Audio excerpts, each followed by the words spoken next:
Hey, what's up, YouTube? It's Richie from Boston. It's the 16th of October, 2017, and you are looking at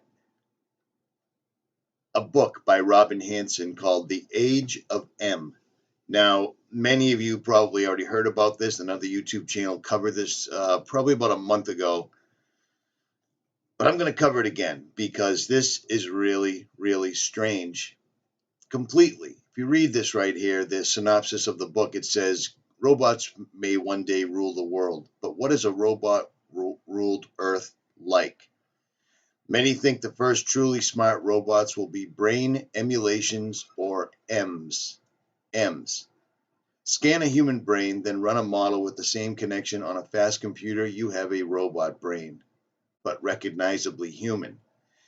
Now, I'm going to play some clips from a TED Talk. I'm not going to show the audio because I tend to get hit with copyright strikes every time I do this. So let's try it this way.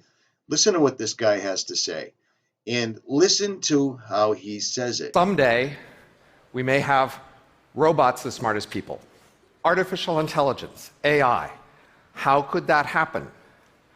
One route is that we'll just keep accumulating better software like we've been doing for 70 years. At past rates of progress, that may take centuries. Some say it'll happen a lot faster as we discover grand new powerful theories of intelligence. I'm skeptical. But a third scenario is what I'm going to talk about today. The idea is to port the software from the human brain. To do this, we're going to need three technologies to be good enough, and none of them are there yet. First, we're going to need lots of cheap, fast, parallel computers. Second, we're going to need to scan individual human brains in fine spatial and chemical detail to see exactly what cells are where, connected to what type.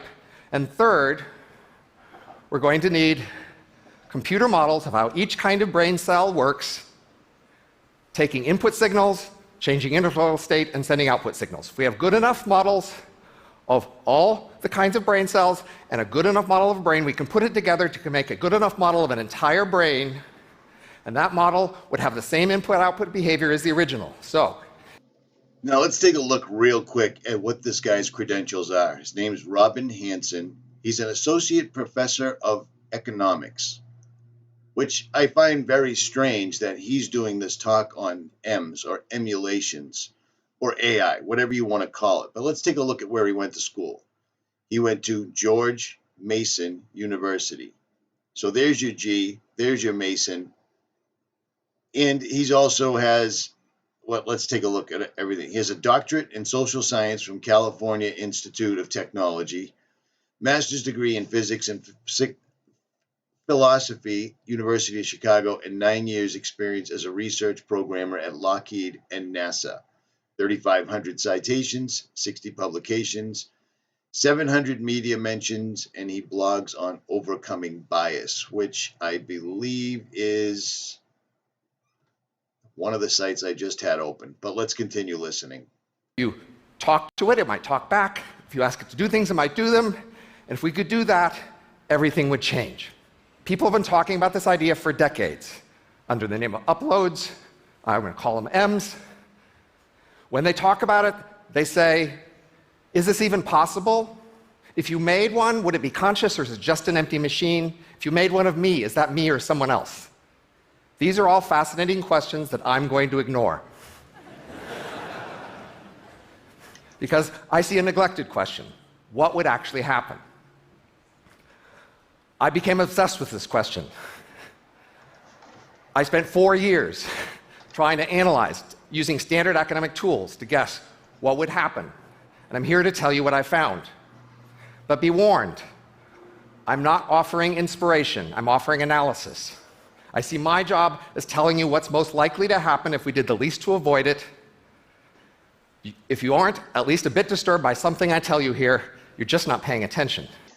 Now, you heard what he just said, correct? And you heard everybody laugh. He's telling you exactly what I'm telling you, except they're all laughing about it because, oh, this isn't disturbing whatsoever at all. Here, you're just not paying attention. Likely to happen if we did the least to avoid it.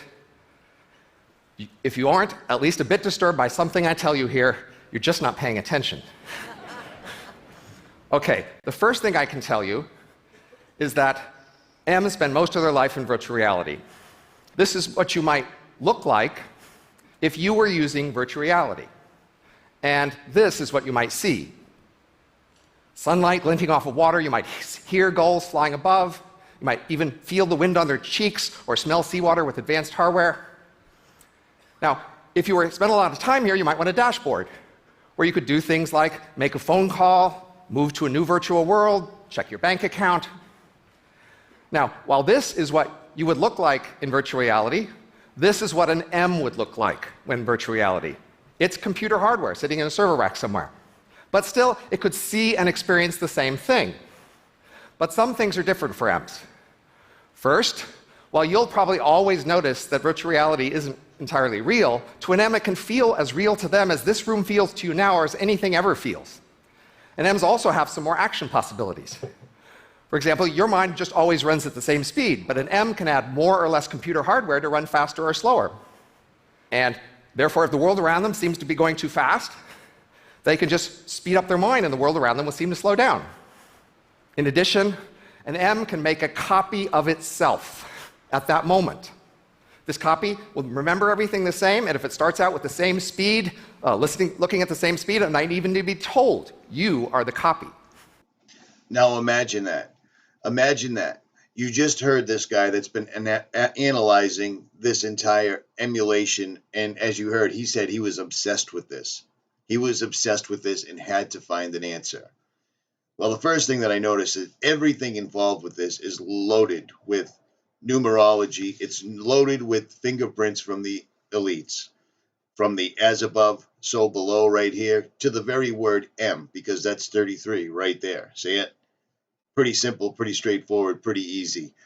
Now, when he warns people that you should be afraid, everybody laughs. But there it is. There's your warning. That's as much of a warning as you're ever going to get from a mainstream person. Bear in mind, the entire time that this guy's talking, he sounds nervous.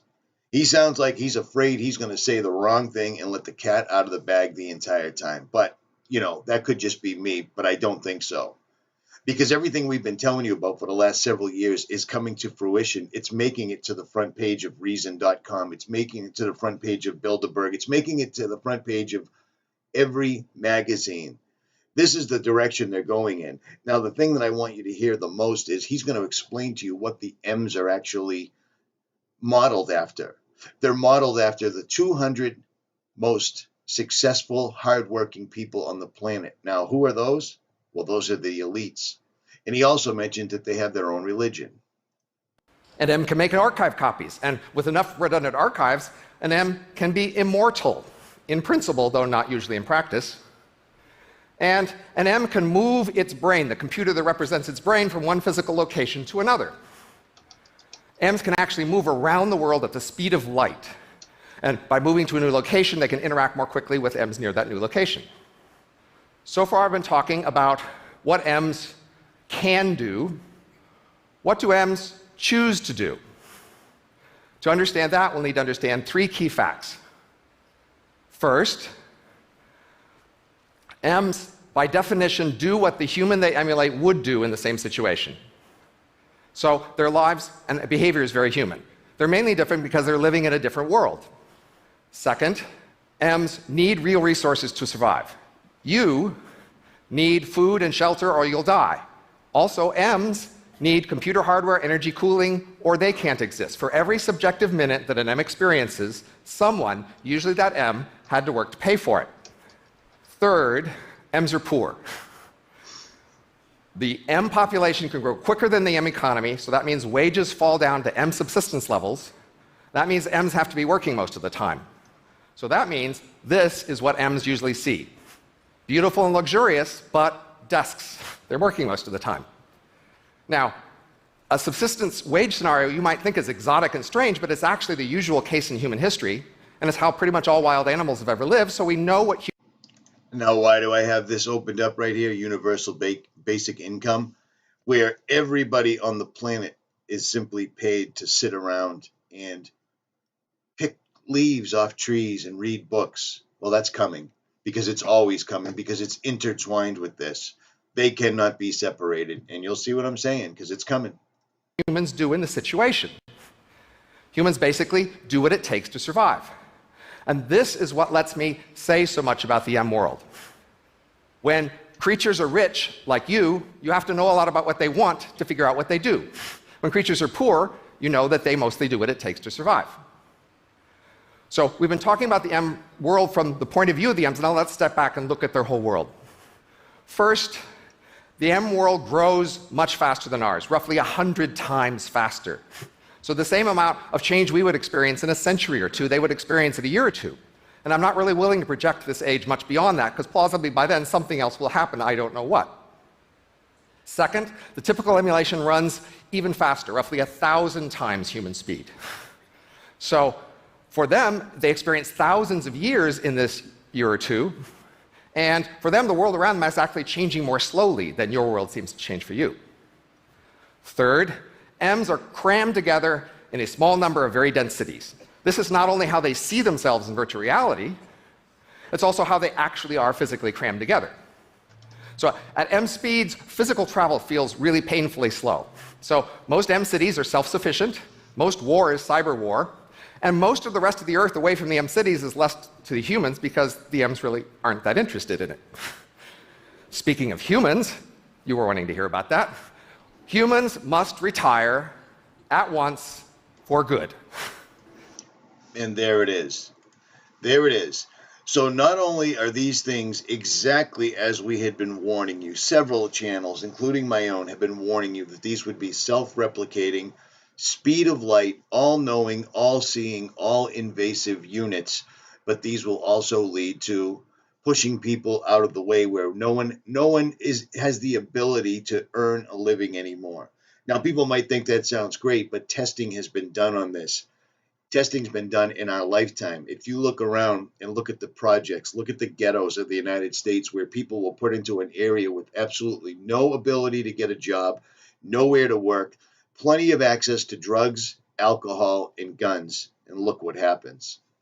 This does not work, and it's also not something anyone gets to choose. This is something that they're going to force upon us, and it's something they're already forcing upon us, let alone the fact that these things are all based on 200 of the world's, according to this fella, the world's most successful and motivated people. Well, we would call those the elites, and the elites are pedophilia, psychopathic, no holds barred, go to war for money, scum of the earth that just happen to be in charge. But of course, that's what these things are modeled after. They just can't compete. Now, humans start out owning all of the capital in this world. And the economy grows very fast, their wealth grows very fast. Humans get rich, collectively. As you may know, most humans today don't actually own that much besides their ability to work. So between now and then, they need to acquire sufficient assets, insurance, or sharing arrangements, or they may starve. I highly recommend avoiding this outcome. Now you might wonder, why would M's let humans exist? Why not kill them, take their stuff? But notice we have many unproductive retirees around us today, and we don't kill them and take their stuff. In part, that's because it would disrupt the institutions we share with them. Other groups would wonder who's next. So plausibly, M's may well let humans retire in peace during the age of M. You should worry more that the age of M only lasts a year or two and you don't know what happens next. It's funny how he's explaining it like they will probably leave you alone. In their realm will only last a year or two. Well, you've already heard him say that something that happens in a human lifetime that takes 1 to 2 centuries happens to them in a year. So their idea of being in charge for a year to us could be 1,000 years. Do you see what's going on here? This is all, this man appears like he's trying to tell the truth, but we all know that you cannot go onto a TED stage and tell the truth. It just doesn't happen. Ask Graham Hancock, he tried. M's are very much like humans, but they are not like the typical human. The typical M is a copy of the few hundred most productive humans. So in fact, they are as elite compared to the typical human as a typical billionaire, Nobel Prize winner, Olympic gold medalist, head of state. M's look on humans perhaps with nostalgia and gratitude, but not so much respect, which is, if you think about it, how you think about your ancestors. We know many things about how humans differ in terms of productivity. We can just use those to predict features of M's. For example, they tend to be smart, conscientious, hardworking, married, religious, middle-aged. These are features of M's. M-world also contains enormous variety. Not only does it continue on with most of the kinds of variety that humans do, including variety of industry and profession, they also have many new kinds of variety, and one of the most important is mind speed. M's can plausibly go from human speed up to 1 million times faster than human speed, and down to 1 billion times slower than human speed. Faster M's tend to have markers of high status. They embody more wealth, they win arguments, they sit at premium locations. Slower M's are mostly retirees, and they are like the ghosts of our literature. If you recall, ghosts are all around us. You can interact with them if you pay the price, but they don't know. Did you just hear that? These are like the ghosts of our literature. Ghosts, you can interact with them if you pay the price. Now, I find it really strange that I happen to be showing this, is because this is how they interact with quote-unquote ghosts. Until, of course, they came across the D-Wave quantum technology through ritual seances, sacrificial murder, so forth and so on. They were finally given the technology that we once held as a society back in the quote-unquote golden age. So it's all coming back around again. Much, they can't influence much, and they're obsessed with the past, so what's the point? M's also have more variety in the structure of their lives. This is your life. You start and you end. Really simple. This is the life of an M who every day splits off some short-term copies to do short-term tasks and then end. This M, we'll talk more about those short-term task versions in a moment, but they are much more efficient because they don't have to rest for the next day. This M is more opportunistic. They make more copies of themselves when there's more demand for that. They don't know which way their future's going. This is an M designer who conceives of a large system and then breaks recursively into copies who elaborate that, so M's can implement much larger, more coherent designs. This is an emulation plumber who remembers that every day for the last 20 years, they only ever worked 2 hours a day. A life of leisure. But what really happened is every day they had 1,000 copies, each of whom did a 2-hour plumbing job, and only one of them went on to the next day. Objectively, they're working well over 99% of the time. Subjectively, they remember a life of leisure. This again is you. You start and you end. This could be you if at the start of a party you took a drug that meant you would not remember that party ever after that day. Some people do this, I'm told.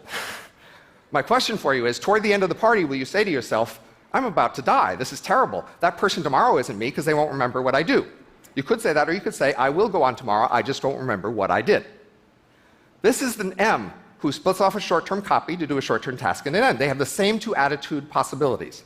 They can say, I'm a new short-term creature with a short life, I hate this, or they can say, I'm a part of a larger creature who won't remember this part. I predict they'll have that second attitude, not because it's philosophically correct, but because it helps them get along in this world.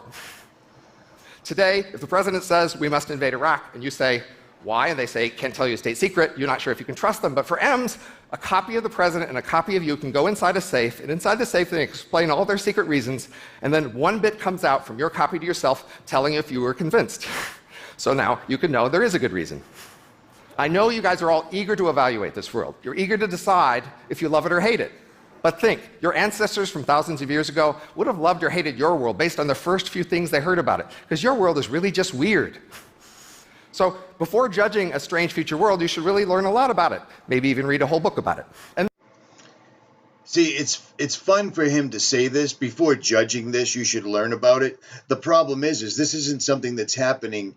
This isn't something that's happening organically. This is something that a bunch of rich, elitist, Satanist, Luciferian, pedophilic, warmongering scumbags are bringing to fruition, and they're using information they're getting from fallen angels in other dimensions. There's no two ways about it. The information has been left for us in hieroglyphics, petroglyphs. It's been left in every single ancient literature.